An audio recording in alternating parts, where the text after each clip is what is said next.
E agora eu convido o grupo Lecotec, que é o Laboratório de Estudos em Comunicação, Tecnologia, Educação e Criatividade da Unesp, cujo líder é o Juliano Maurício de Carvalho. Bem-vindos, Lecotec. Eu sou a professora Nayá, vou ficar aqui de background para o apoio que vocês precisarem, tá bom? Lembrando que as perguntas podem ser encaminhadas no chat e você aí tem o comando, Juliano. Boa tarde a todas e todos, é uma alegria estar aqui, quero cumprimentar a organização do evento pela oportunidade, é um momento sempre muito singular podermos participar aqui da jornada e eu gostaria de dividir esse momento de apresentação do laboratório com as pesquisadoras do nosso laboratório, Ana Heloísa Vita Pessotto e também a Verena Pereira, que vão conduzir a apresentação do nosso trabalho. Vou estar aqui acompanhando e prestigiando o trabalho de toda a nossa equipe. Muito obrigado pela oportunidade. Olá, boa tarde a todos, todas e todes. Meu nome é Ana Heloísa e eu vou ao lado da Verena apresentar o nosso laboratório e também a nossa investigação que a gente traz hoje aqui para o evento. Pessoal, o Lecotec, vou falar um pouquinho do nosso grupo, ele é o Laboratório de Estudos em Comunicação, Tecnologia, Educação e Criatividade, e nós aqui acabamos de ver um grupo bem novinho, né? Então é muito bonito de ver, apesar de eu só estar desde 2017 no Lecotec, estamos aí beirando, na verdade, os 20 anos. Pode passar para a segunda, por favor, Verena. Segundo slide. Nós somos um laboratório vinculado à Faculdade de Arquitetura, Artes, Comunicação e Design, a FAC, da Unesp, e que acontece no campus de Bauru. Nós somos reconhecidos e certificados vinculados ao CNPq enquanto grupo de pesquisa. No Lecotec, nós contamos com pesquisadores de diversos níveis de titulação. Então, nós temos professores, os pesquisadores associados, doutorandos, mestrandos e graduandos. É aqui que está a chave, talvez, dos quase 20 anos de sucesso do Lecotec. Por quê? Porque nós colocamos o Lecotec enquanto um espaço de troca e colaboração. Então, tudo que a gente desenvolve, os projetos, eles envolvem pesquisadores de diferentes níveis de titulação e amadurecimento, mas que permite com que a gente faça uma troca muito profunda entre os pesquisadores. Então, normalmente, os projetos, eles contam com esses profissionais, pesquisadores, desde os associados, que a gente tem muito carinho, muitos deles se formaram doutores dentro do Lecotec, nos doutorandos, onde eu estou ali acolhida, enquanto pesquisadora de doutorado no programa de Mídia e Tecnologia, a Verena ali enquanto pesquisadora associada, doutora, e os mestres e graduandos na iniciação científica e nas suas pesquisas. Dentro do Lecotec, nós trabalhamos com duas linhas de pesquisas, que são mídia, criatividade e cidadania, em que a gente foca em investigar os setores criativos e os processos de inovação. Sobretudo, o que vai se envolver as apropriações... Ai, desculpa, gente. As apropriações tecnológicas para a realização desses produtos. A segunda linha, ela é uma linha de gestão, informação, comunicação e cultura, e que a ideia é entender a gestão da mídia e da cultura nesse processo de elaboração e também para a implementação de políticas públicas, seja de comunicação, informação ou cultura. Pode passar, por favor, Verena. Aqui eu apresento para vocês os 3 projetos que a gente tem continuamente acontecendo agora no Lecotec, que é o Lecocast, que é o nosso audiocast de divulgação científica. É lá que a gente coloca nossas energias para transformar mais acessível os conteúdos dos pesquisadores do nosso laboratório. O Oi Criativas é o nosso observatório de inovação e criatividade. Atualmente, para quem é bem bacana, o pessoal estava falando de mulheres no audiovisual, né, também. A gente tem uma pesquisa que é uma série que é Mulheres na Economia Criativa, que é tomada por alunos de iniciação científica. E o Repórter Unesp é um projeto feito em parceria com o curso de jornalismo da Unesp, dentro do curso da disciplina de jornalismo digital, que é ministrada pelo professor Juliano Maurício de Carvalho, líder do grupo. E, nesse caso, é um laboratório em que os alunos colocam em prática todas as atividades dentro dessa disciplina de jornalismo digital. Para quem quiser saber mais, aqui a gente está bem correndo, né, com o tempo, mas entre no nosso site, lecotec.net.br, conheça os nossos perfis nas mídias sociais. Então, nós temos Instagram, Facebook e YouTube, para encontrar outros conteúdos sobre o nosso laboratório. Nós temos aí sempre a intenção de gerar divulgação científica e também estamos abertos. Também realizamos seminários de pesquisa, reuniões de projeto. Estamos realizando algumas lives, alguns eventos pelo YouTube com os nossos mais recentes doutores do laboratório. Então, está todo mundo convidado para conhecer um pouco mais sobre o laboratório. Boa tarde, todo mundo. Obrigada, Elô, pela apresentação do grupo. E aí, então, a gente trouxe hoje um projeto, um trabalho que a gente está desenvolvendo, chamado Cenários da Economia Criativa durante a pandemia de Covid-19, digitalização e plataformização da produção e do consumo do entretenimento. Esse trabalho, ele tem como autores o professor Juliano, a Ana Heloísa, a Camila Roberta Muniz, Liene Sadi, Pedro e eu, que sou a Verena. A gente parte de um contexto maior, né, em relação aos setores da economia criativa, principalmente o audiovisual, jogos digitais, artes visuais e música, e a forma como esses setores possuem historicamente uma forte dependência estrutural de eventos presenciais, e de que forma que, justamente com a pandemia, essa dependência, né, acabou se delineando e trazendo uma série de desafios para os setores. Uma série de setores que tem uma forte dependência em relação a eventos, a feiras, festivais, exposições, residências artísticas e tantas outras práticas que estão muito relacionadas a questão presencial. Então, a partir disso, o nosso trabalho de hoje, ele pretende identificar quais foram os desafios e as alternativas encontradas para a superação destes desafios pelos setores de audiovisual, dos jogos digitais, da música e das artes visuais no primeiro semestre de 2020. É importante eu dizer que esse nosso artigo, ele parte de um panorama que foi previsto, né, que foi colocado em alguns dos capítulos do livro Mídia, Cultura Inovativa e Economia Criativa em Tempos Pandêmicos, organizados pelo professor Juliano, pela professora Ângela Grossi e pela Ana Heloísa, no segundo semestre de 2022. A partir disso, então, o nosso método para esse trabalho especificamente é de uma pesquisa qualitativa, baseada no levantamento exploratório e numa análise de alguns relatórios setoriais desse período. O recorte temporal é o primeiro semestre de 2020, logo no início da pandemia, quando, né, a gente ainda estava ali aprendendo a como se adaptar a essa nova realidade, e aí, então, a partir disso, uma série de relatórios do setor foram publicados e a gente traz esses dados. O recorte dos setores de economia criativa, como eu disse, então, são as artes visuais, a música, o audiovisual e os jogos digitais. Ótimo, que eu já vou começar dando um spoiler, né? Acho que todo mundo já sabe que, na verdade, o espaço que esses setores encontraram que não era presencial foi o digital. Então, a gente traz aqui a ideia de que eles utilizaram serviços culturais digitais, que são serviços que ofertam os conteúdos de arte, entretenimento e cultura por meio de negócios específicos, que são desenvolvidos por empresas e ou plataformas digitais. Pode passar para o próximo, por favor, Verena. Dentro dos serviços digitais, o Alves vai colocar plataformas e serviços digitais juntos, né? Mas como a gente também teve a palestra do Poel aí no primeiro dia do evento, ele faz um recorte muito específico da plataforma, né? Em caracterização específica, que a plataforma é infraestrutura digital reprogramável, que facilita e molda interações personalizadas entre os usuários finais e complementares, organizadas por coleta sistemática, processamento algoritmo, monetização, circulação de dados, e são abertas. O que ele quer dizer com isso?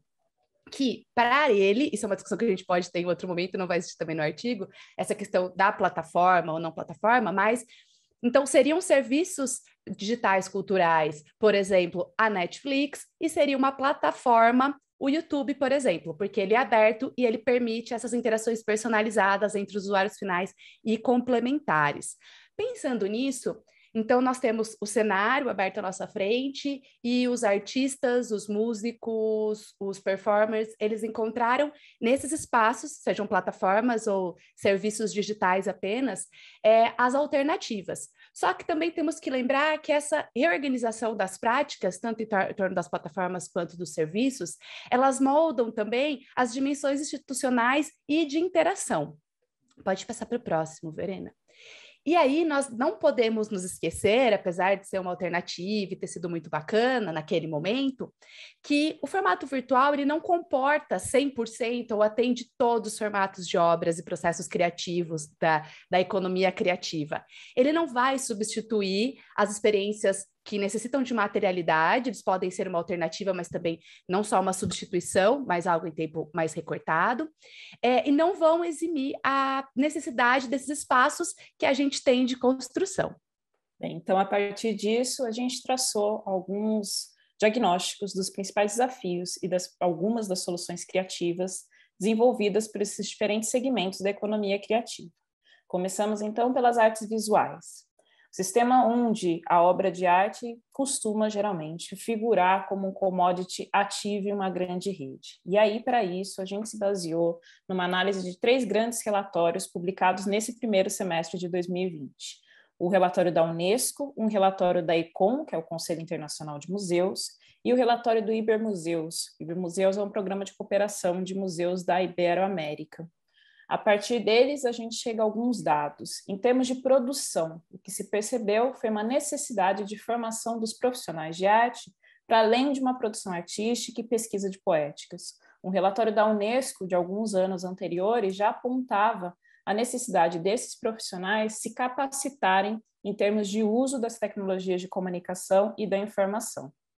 Outro dado que a gente encontrou nesses relatórios foi a projeção, lá no início de 2020, de que pelo menos 80% dos museus, em pelo menos 80% dos museus, haveria uma redução dos projetos e programas.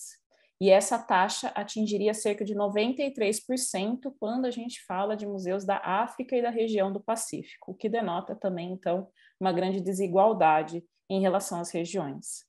O desafio de levantamento de recursos para investimento na ampliação das medidas de segurança ou até mesmo para a própria manutenção dos acervos dos museus nesse período da pandemia também é um dado destacado pelo relatório da ICOM.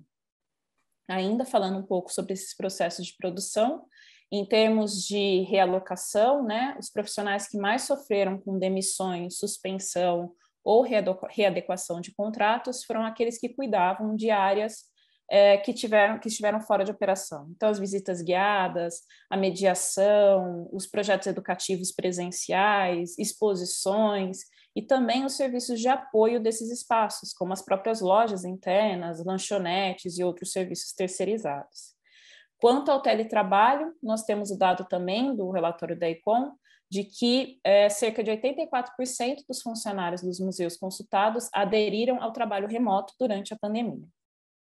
Ainda falando um pouco sobre esse processo de produção, o relatório da Unesco destaca que a maior parte dos investimentos realizados na promoção de ações virtuais dos museus começou a ser feito só depois do início da pandemia, o que mostra, mais uma vez, que aquela indicação dada anos anteriores, né, de uma readequação para o uso das tecnologias de informação e comunicação, infelizmente não foi cumprida, e aí os museus tiveram que se adequar de forma bastante urgente. Em termos de ações online, o que a gente percebeu é um aumento de algumas exposições online, né? Então, essas propostas de transpor as exposições para o online, muitos webinários, visitas virtuais, atividades educativas, gamificação, alguns museus, como o Louvre, utilizaram, né, as estratégias de gamificação, e também o incremento na comunicação feita pelas redes sociais. Algumas instituições, inclusive, foram criar redes sociais só mesmo a partir da pandemia. O relatório da Unesco aponta que apenas cerca de 5% das instituições localizadas na África e no conjunto de países chamado Pequenos Estados Insulares em Desenvolvimento conseguiram disponibilizar conteúdo virtual no contexto da pandemia. Então, mais uma vez, uma discrepância em termos das possibilidades de acesso. Quanto ao consumo, na área das artes visuais, a gente teve uma queda no número de visitantes, claramente, né, como consequência maior da queda no turismo e também das legislações municipais, estaduais e federais necessárias no contexto do isolamento social.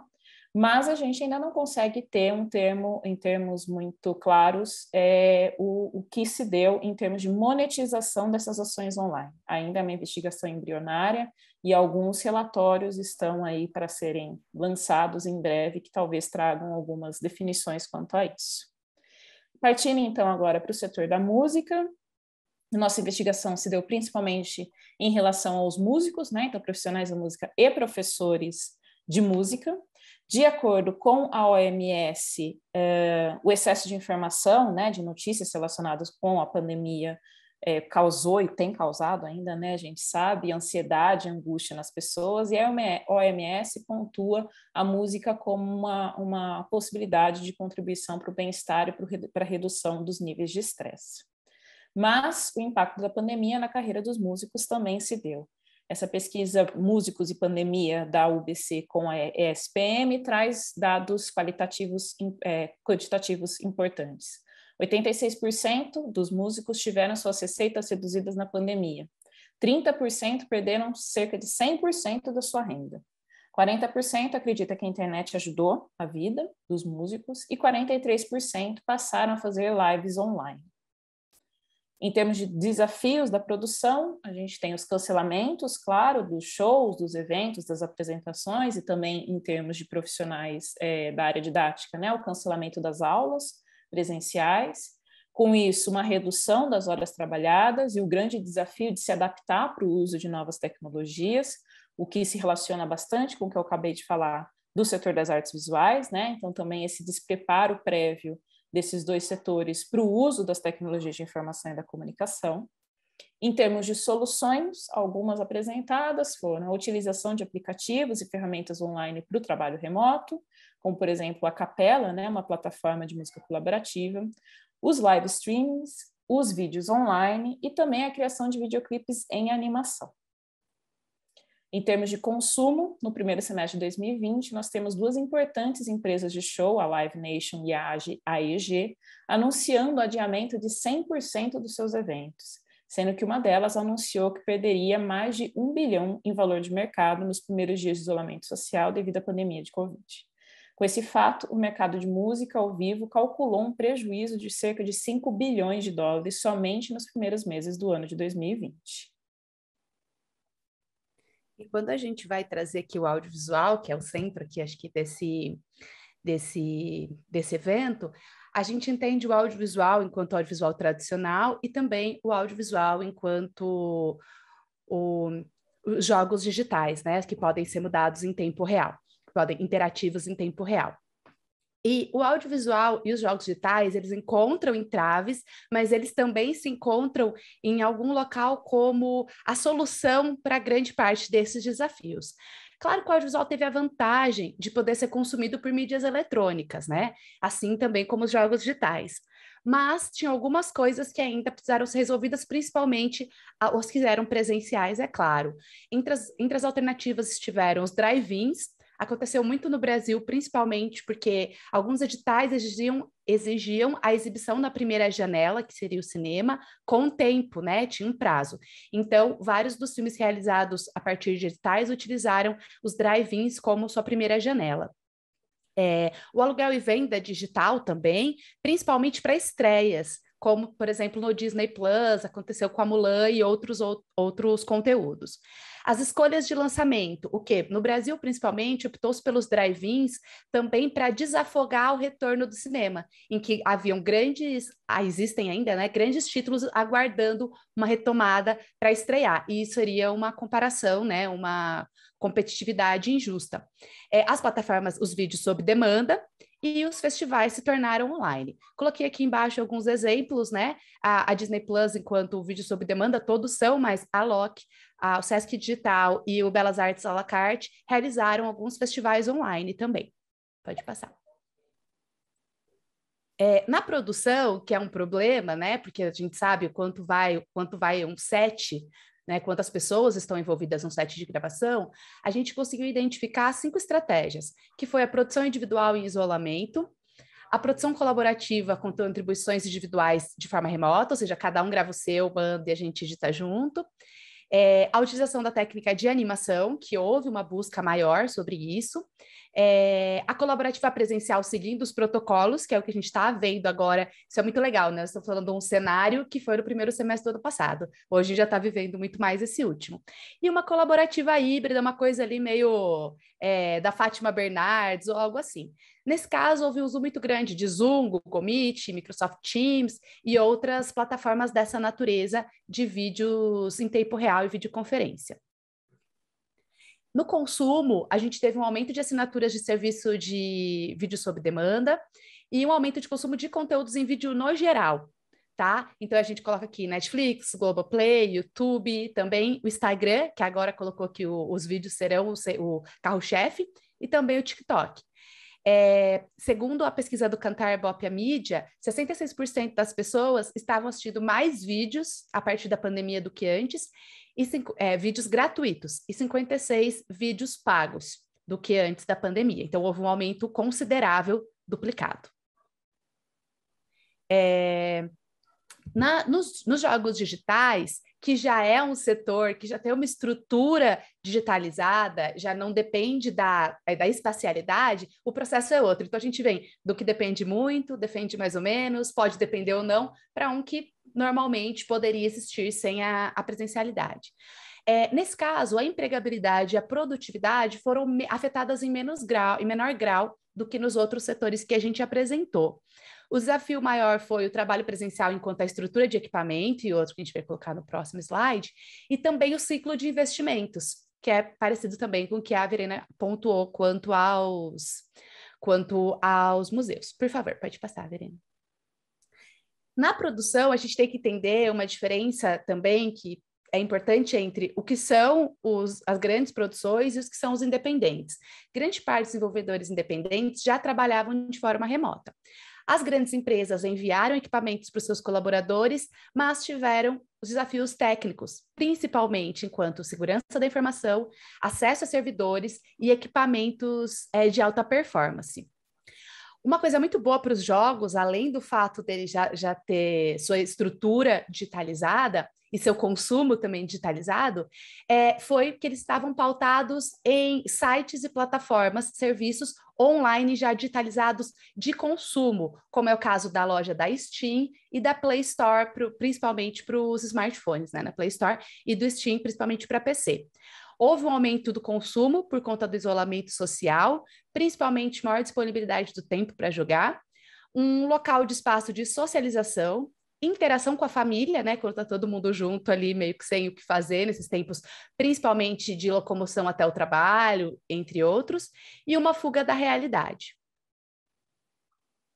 Um consumo que também aumentou foi de pessoas assistindo, pessoas jogando. Então, a gente viu um aumento de 10% no YouTube Gaming e 15% na Twitch, que cresceu também por causa de lives de outra natureza, mas que começa fortemente com streaming de games.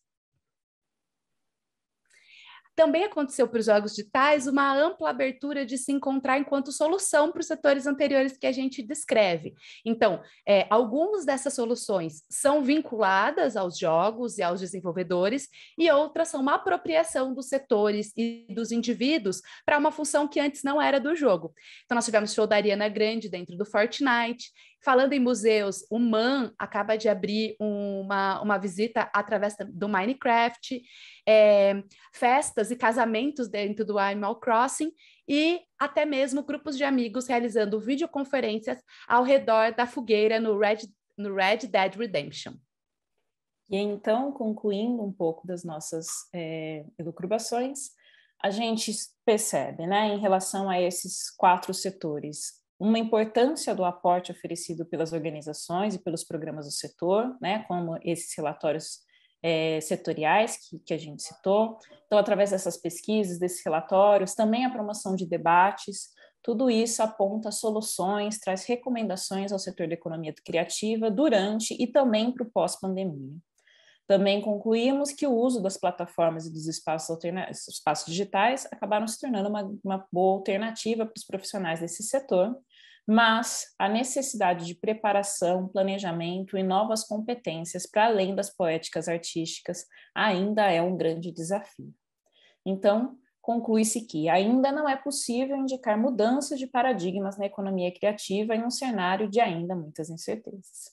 Importância de um olhar atento para a complexidade desse setor, que passa tanto pelas responsabilidades do setor público quanto pelo setor privado. Diante desse cenário, destacamos a grande relevância e a importância de pesquisas futuras, em especial no que diz respeito à digitalização e à plataformização da produção e do consumo da economia criativa. A gente deixa aqui algumas das nossas referências bibliográficas, os relatórios, né, utilizados e também, claramente, bastante coisa de notícias de jornal. E é isso. Muito obrigada. Como a gente se programou para uma apresentação mais breve, acredito que tenha diversas coisas que acabaram ficando em aberto. Eu deixo para todo mundo que quiser fazer uma pergunta, ficar à vontade. Só vou aproveitar, então, esse tempo, já que estamos também em poucos, não sei se surgirão questões, convidando todo mundo a ler, na verdade, o livro que a gente organizou no ano passado sobre mídia, cultura inovativa nos tempos pandêmicos, está disponível gratuitamente para download. E aí, nesse caso, existem os cases mais específicos de cada um dos setores. Aqui a gente buscou fazer um cenário panorâmico para entender como um podia colaborar com o outro. A gente vê o audiovisual e os jogos conseguindo dar esse suporte, e como a própria Verena pontuou, também na música, essa importância que foi a transição do artista para um técnico, de uma forma ou de outra, né? Que são pessoas que não necessariamente tinham conhecimento técnico das tecnologias, de como se portar nas mídias sociais, de como se colocar, de como construir um perfil, de como fazer uma live e todas as questões relacionadas a isso. Acredito a Verena fez um favorzíssimo enorme aqui para a gente, colocando o link para o download do nosso livro. Aí, Verena, coloca também o site do Lecotec para todo mundo acompanhar, quem tiver interesse. E a gente fez um apanhado bem superficial, mas a ideia é que a hora que também o artigo estiver pronto, convidando todo mundo para ler, que a gente vai poder trabalhar muito mais essas questões. Não, parabéns, né? Que eu tenho falado assim, desde a RedeCom, né, que foi a rede de pesquisadores que a gente criou, então a possibilidade da gente conhecer os outros grupos, né, o meu eu lancei agora esse ano, apresentei na segunda, então essa troca, né, de conhecimentos e de pesquisas, porque eu acho que é importante, assim, por exemplo, a gente participar também como convidados em outros grupos, não é? Para a gente poder enriquecer, não só do ponto de vista teórico, mas essa relação interinstitucional, né? Que é uma ideia que amanhã nós vamos debater no evento que a gente vai ter pela manhã com essa discussão da rede de pesquisadores, não é? Multiplataformas e inclusive, assim, por exemplo, a gente já está oferecendo disciplinas que podem participar alunos de outros programas. Então, acho que essa troca, a GIG está oferecendo esse espaço, que é muito legal, porque quanta coisa interessante a gente fica conhecendo, não é? Então, parabéns para o grupo de vocês. Quando a gente pôs o Unesp, eu fiquei carente de pensar, porque tantas Unesps, né? Eu sou mestre e doutora pela de Araraquara, na área de Linguística e Língua Portuguesa. E Bauru, então a gente nunca sabe, né? É bom da próxima vez pôr, né, Unesp CAR, Unesp Bauru, né, para a gente poder conhecer aí os grupos. E Bauru tem um histórico já, né, grande na nossa área. Eu queria dar os parabéns mesmo, e não ficou superficial, não, deu para entender bastante, né, o grupo. Parabéns, Juliano, e a gente, como a GIG, tem que agradecer mesmo vocês estarem aqui conosco. Né? Espero que amanhã vocês possam participar dessas discussões aí. Esperamos que a gente possa voltar para o físico, porque a gente tem um espaço físico na Unesp, a gente tem o cafezinho, o bolo, uma saudade disso, de todo mundo, porque acho que o principal dentro do Lecotec é exatamente essa troca. Então, a gente organizou o livro e falou, vamos levar um cenário, vamos dialogar entre nós mesmos o que está acontecendo de um setor para o outro, porque esse é o objetivo do laboratório, né? Que são pesquisas que dialoguem e que tragam contribuições uma para a outra. Então, eu acho que isso é o mais importante, assim, a gente desenvolver essa organização que todo mundo passa por um mesmo lugar, mas deixa seu repertório de colaboração para o outro. Queria também agradecer a Nayara e, mais uma vez, a equipe. Sabe que essa ideia da cooperação, né, a iniciativa de vocês, professor Massarova, enfim, de todo o time da UFSCar, a gente já há algum tempo vem procurando colaborar nas jornadas, né? E, às vezes mais individualmente, com outro trabalho, até porque nós estamos tão próximos aqui, geograficamente falando, né? Às vezes vem grupos que vêm de outros estados e tal, e a gente tem uma sinergia, já houve mais de uma vez que pesquisadores que fizeram mestrado vieram fazer doutorado conosco, enfim, a gente sempre que pode construir esse intercâmbio. Então, eu queria, mais uma vez, te saudar em teu nome, todo o time, né, do grupo, por organizar esse evento tão bem estruturado. E eu acho assim, que se você foi ao ponto, eu acho que a coisa mais relevante do nosso ponto de vista, né, para além da qualidade dos convidados, dos debates que estão acontecendo ao longo desses dias, é essa possibilidade de redes de grupos de pesquisa. Eu acho que assim isso é muito singular, até porque há outros grupos aqui, inclusive, que são da Unesp, e a gente está vendo outros colegas, né? Eu achei isso muito bacana, porque os grupos sempre nucleiam experiências, métodos, epistemologias, recortes, objetos, às vezes muito próximo daquela comunidade, daqueles programas de pós-graduação, daqueles departamentos de ensino. E quando a gente tem essa possibilidade de troca, né, e que essa troca, eu nem sabia isso que você acabou de dizer, olha, já estamos gerindo disciplina, já estamos gestando outras iniciativas, a reunião da rede amanhã, isso vai super ao encontro de, inclusive, um outro modelo de educação e tecnologia que a gente acredita que é mais horizontal, né? Ou seja, que cada um coloca sobre a mesa o tipo de expertise, de saber, de experiência que pode aportar. E eu queria te dizer, assim, da maneira mais humilde que eu puder te dizer, que o Lecotec está de portas abertas, a gente quer muito cooperar, e que, assim, fiquei super orgulhoso de te ouvir dizendo que você é da casa, fez mestrado, doutorado na Unesp, né? Eu, assim, acho que eu sempre digo que essa marca Unesp, esse significado da universidade, ele é sempre, todo cantinho que a gente vai, a gente encontra um colega, um parceiro, um egresso, acho muito, muito, muito significativo isso. E esses minutinhos que nos restam, eu também queria muitíssimo agradecer a todo o time do laboratório, né? Tem muita gente, pesquisadores de outros países que cooperam conosco nessas pesquisas, nos trabalhos que a gente está fazendo. A Ana Heloísa e a Verena falaram muito bem, assim, são 2 décadas que a gente vem construindo muitas coisas aqui, ao todo mais de 300 jovens já passaram pelo laboratório nesses 20 anos, então, assim, uma trajetória de coisas que a gente constrói, e eu fiquei assim, até um pouco emocionado quando a Elô estava falando, porque, assim, no fundo, essa é uma frase que ela disse, né? A gente ser um ambiente de troca, onde todo mundo aprende com todo mundo, esse sempre foi um pouco a nossa força motriz. Queria deixar isso registrado nessa gravação, né? Porque a gente sempre levou a universidade e esse convívio, os alunos da graduação, do mestrado, doutorado, pós-doutorado, pesquisadores que vêm de outros países, sempre essa coisa muito horizontal. Aliás, a gente acabou de sair de um seminário de pesquisa no grupo agora à tarde, né? E aí, inclusive, encerramos o seminário um pouco mais cedo para podermos estarmos aqui. Outros colegas estão com outras agendas, a ideia era ter um grupo muito maior aqui participando do Lecotec, mas, de qualquer maneira, assim, isso sempre foi um pouco a coisa que nos moveu, a mim, ao professor Dino, ao professor Bel, ao professor Juarez, à professora Ângela, à professora Bel, enfim, os outros professores, o senhor Marcos Américo, o Tuca, que estão há mais tempo no laboratório, e todo o restante do time, que é essa ideia da horizontalidade, né? Eu acho que, assim, deixar um pouco o legado para a galera mais jovem, para os meninos que estão chegando, de que, em que pese o universo da pesquisa, da ciência, às vezes tenha toda a sua complexidade, às vezes o seu rigor, às vezes os seus patrimônios imateriais, a expectativa aqui é de uma certa horizontalidade, que todo mundo pode produzir ciência, a gente aprende mutuamente o tempo todo, e eu acho que a jornada e esse espaço que vocês nos permitiram estar aqui, eu acho que vai muito ao encontro também desse espírito. Então, assim, Verena, Elô, muito obrigado pela exposição, assim, super bacana.